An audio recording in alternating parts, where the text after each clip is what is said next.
Welcome to the Lorecast, where we look into the lore and the stories by which we live. I'm Dr. Craig Chalquist, and you can find us at chalquist.com/podcast and at a number of other online venues.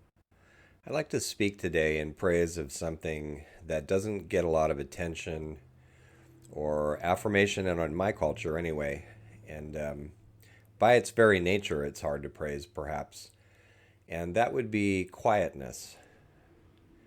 And by quietness, I mean fewer words, more reflection, times of silence, times of withdrawal.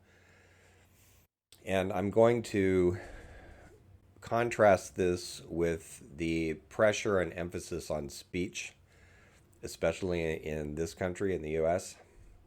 And before we go any farther, I want to acknowledge a very important point made by psychotherapy, which is that oftentimes it's what we hold within us and don't talk about that gets us symptomatic and conflicted.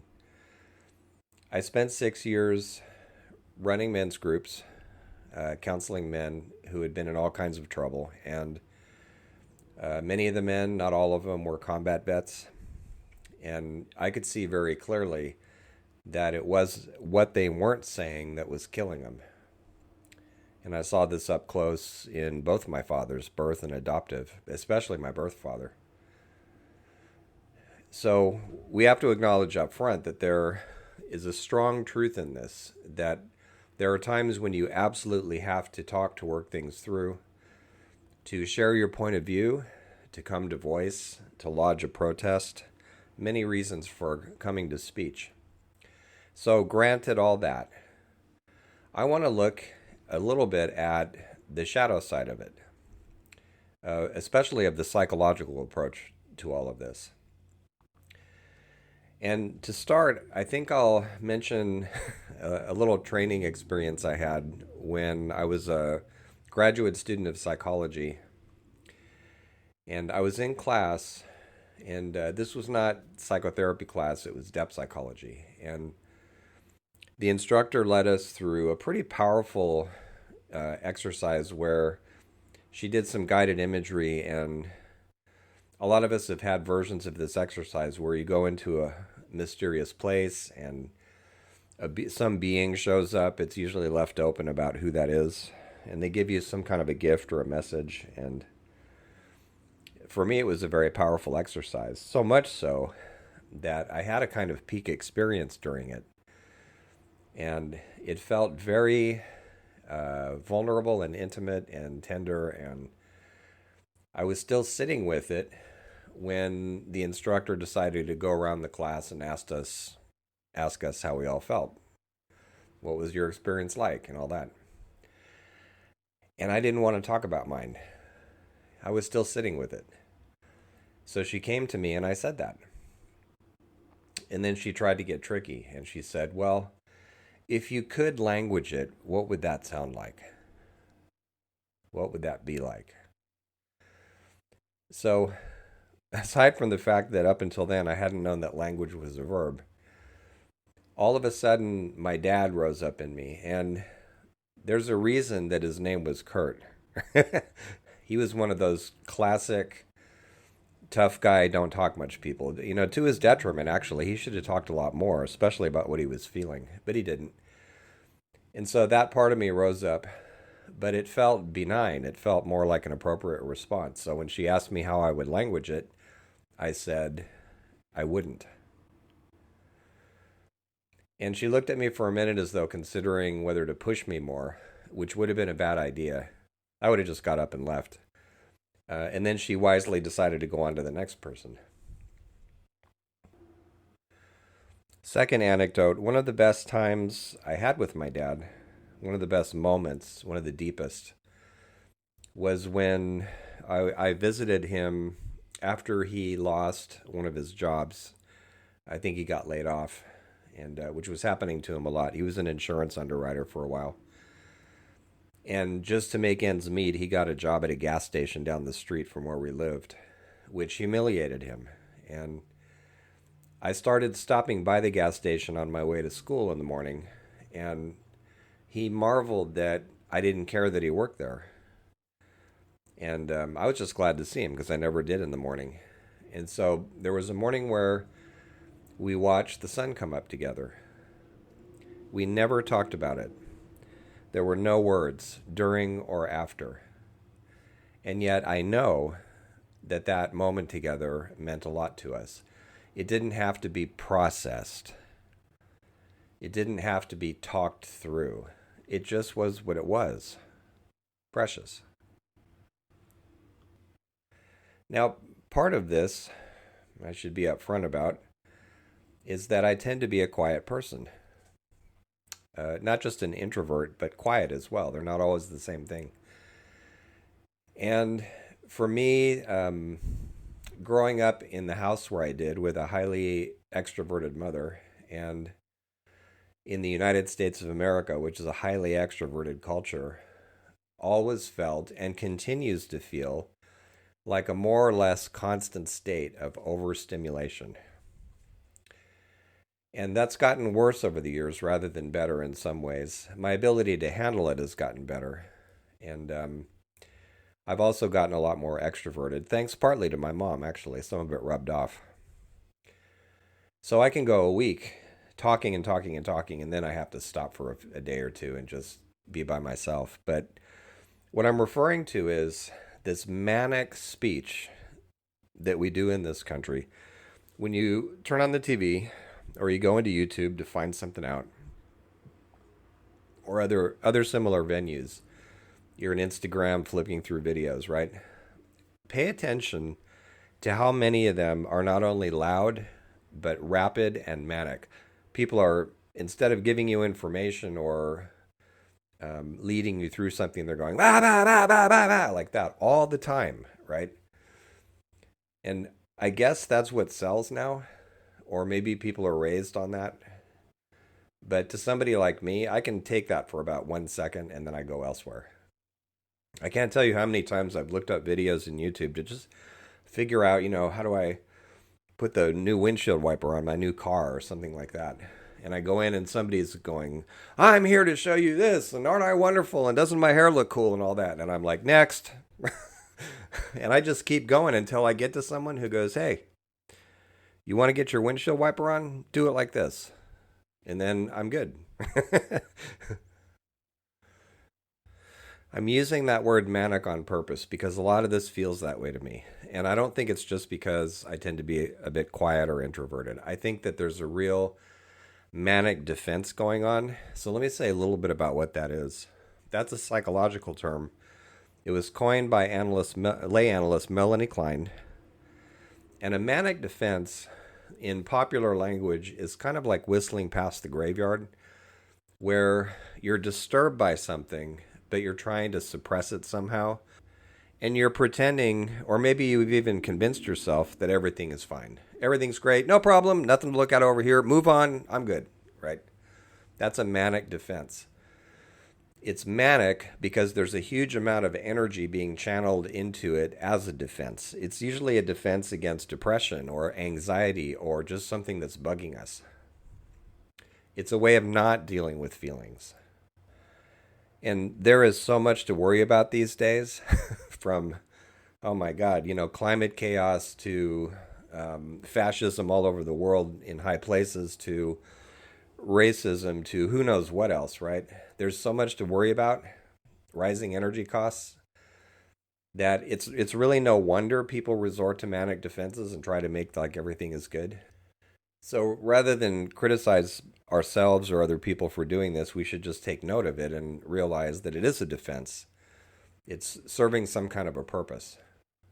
And I think the way psychotherapists are trained even now plays into this. I was trained quite a while ago, but a lot of the training is similar. Some new ideas and practices and interventions, but a lot of the philosophy is the same. And one of the reasons it's called the talking cure is because that's the idea, to get cured through talk, or to heal through talk, rather. Cure is more of a medical term. And that's kind of what psychotherapy has done and is about. And there are many exceptions to that. So, working with sand trays, especially with people who are pre-verbal, nonverbal, what have you, right? That's a different story. And also body-based therapies, things like that. working more somatically. But for the most part, it's still the talking cure. And I've noticed that a lot of people who go through a lot of therapy, as I have, tend to like to talk a lot. And they start turning to other people to be their therapists. How often have you experienced this, right? So somebody wants to make you their therapist, father, confessor, and listening post all in one.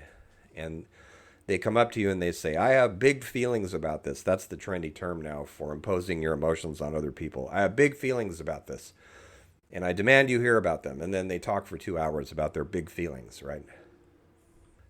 And when that's happening because it's a manic defense, you can tell because the big feelings never resolve. They keep having the big feelings.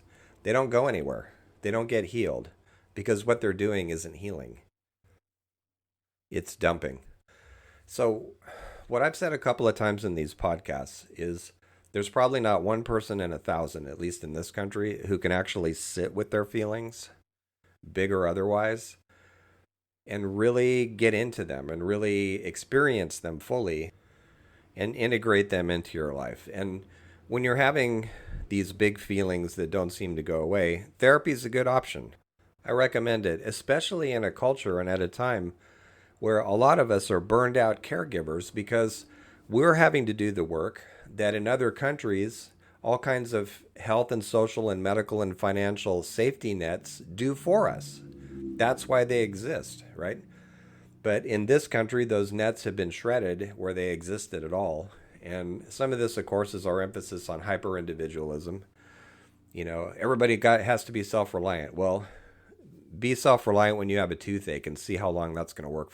So we're put in the position of having to be financial advisors, psychotherapists, social workers, teachers, medical personnel, all kinds of things that we have no business doing, but there's nobody else to do it because the people who are in trouble and need us can't afford anything else. My mom was complaining about this during one of the times when I've had to take on what feels sometimes like a full time job and look after her housing needs, make sure she's got the medication that she needs, and all the other stuff that other people should be doing that I have to look after. And she was saying, it's too bad that elsewhere these things are looked after and old people are looked after and all that. And I said, yeah, it's too bad that you voted for the political party that erased all this for decades and is attacking it right now. There are Republicans in Congress right now that want to get rid of what's left of Social Security and Medicare. It's absolutely insane.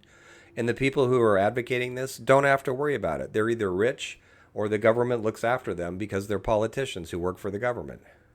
And then, of course, there are poor communities who are left pretty much to themselves to try to do whatever they can for themselves. And then huge inequalities of income and the whole issue of race and many different ways in which people are asked to step up as caregivers pretty much full time whether they're working or not. So, and then of course there's what we see on the news all the time of politicians, city officials, county officials, whoever, endless speeches, no action. So I have a lot of respect for the impulse that tells us it's time to just withdraw for a little bit. I don't have to face all of this speech, all of this noise, all of this news every single moment of my life when I'm not sleeping. Sometimes I need a mini vacation from it. And I recommend that you take those as often as you need. And it's okay to not want to talk. That's one of the takeaways from this podcast, right?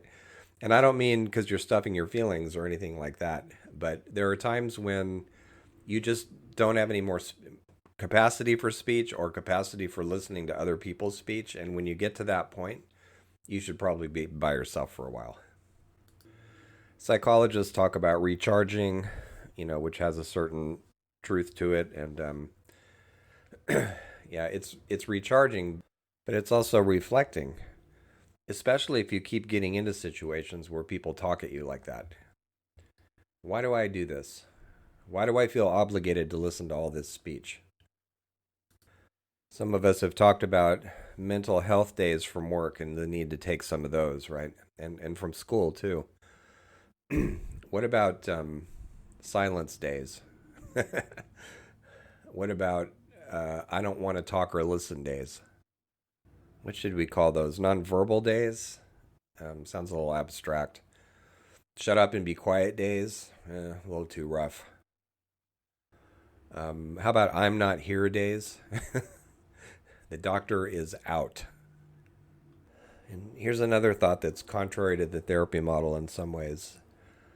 What if there are some injuries, sadnesses, gaps that we shouldn't work through and that won't ever heal? They may heal to the point where they're not bleeding wounds, more like scars. But aren't scars something to be proud of sometimes? I lost both my fathers, birth and adoptive, in the same year. It was a pretty tough year. And a number of well intentioned friends who were either therapists or had been in a lot of therapy at one point asked me, they checked in, which was nice. I appreciate that. You doing okay and all that. And then they said, do you feel like you need therapy? And I would ask them, why would you ask that? Do I seem depressed or am I acting out or what? And they said, no, I just, as a matter of what you're going through, do you need therapy? And I thought, what an interesting reaction. The fact that I'm grieving, that needs an intervention. If I didn't know how to grieve, that would need an intervention. But what's wrong with sitting with grief when it comes up until it finally gets done with itself? And to some extent, when you lose somebody close to you, or even just somebody who's been a part of your life for a long time, that never really goes away, that sense of loss. It becomes something that you live with. And not necessarily to talk on and on about, or to talk through, or to intervene, or whatever. In going through grief and loss, there are times when I do reach out to my friends and family, and I do talk with them at length, actually. And there are other times when I need to be out near a lake somewhere by myself with everybody else who's out there who doesn't speak English, with the hawks and the soil and the clouds going by, with the world itself as a presence, where no one can talk to me and no one can reach me because my phone is as silent at that time as I am. I want to praise responses like these. I can't do this right now. I need alone time. I need downtime. I need to be by myself. I need to not have to listen to anyone. I need to not have to talk to anyone. Here in the manic US of A, do you know depression is an ever huger cause of suffering as the years go by? And if James Hillman were still around, I know what he would say about it. He would say it's compensating our mania. The more manic and wordy and loud we get, the stronger the underlying depression gets too. To slow us down, to silence us, to give us opportunities to reflect. And of course, depression can have other meanings and causes, and it depends on the person who has it and what their circumstances are and what their biology is, even. I'm talking about depression as a collective epidemic, trying to stop us from continually being manic, outspoken, loquacious, and opinionated, continually being too fast, too rapid, no pauses, no reflection, no silence. Those of us who can afford it can go to retreat centers and perhaps enjoy some quiet time there, unless there's tons of activities going on. But what about the possibility of becoming a retreat center of one when we really need to? And collecting people in our lives who understand that. Thank you.